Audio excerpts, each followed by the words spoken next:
New ইয়র্কের mayor মামদানির একটি মন্তব্য নিয়ে কড়া প্রতিক্রিয়া জানিয়েছেন ভারত সরকার। মেয়র হিসেবে দায়িত্ব নেওয়ার পরই অনেকেই তার জয়কে ঐতিহাসিক বলে আখ্যা দিয়েছিলেন, কারণ তিনি নিউ ইয়র্ক শহরের ইতিহাসের প্রথম মুসলিম মেয়র। তবে ভারত সরকারের মতে নিউ ইয়র্ক শহরের প্রশাসনিক সমস্যাগুলোর দিকেই তার মনোযোগ দেওয়া উচিত ছিল। এর বদলে তিনি ভারতের একটি আভ্যন্তরীণ বিচারাধীন বিষয় নিয়ে মন্তব্য করেন। উমর খালিদ বর্তমানে একটি ভারতীয় আদালতে রায় অনুযায়ী কারাবন্দী রয়েছেন। তার বিরুদ্ধে দেশদ্রোহিতা সহ একাধিক অভিযোগ রয়েছে। এই মামলা সম্পূর্ণভাবে ভারতের আভ্যন্তরীণ আইন ও বিচার ব্যবস্থায় আয়ত্তাধীন। তবুও নিউ ইয়র্কের মেয়র উমর খালিদকে নিয়ে একটি চিঠি লেখেন এবং তার পরিস্থিতি নিয়ে উদ্বেগ প্রকাশ করেন। এই বিষয়টি ভারতের কাছে মোটেও গ্রহণযোগ্য মনে হয়।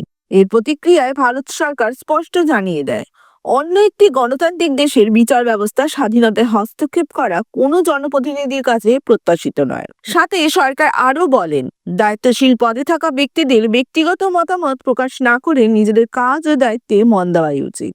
এখন প্রশ্ন উঠছে, ভারত সরকারের এই কঠোর অবস্থান কি আপনার মতে যুক্তিসঙ্গত ছিল?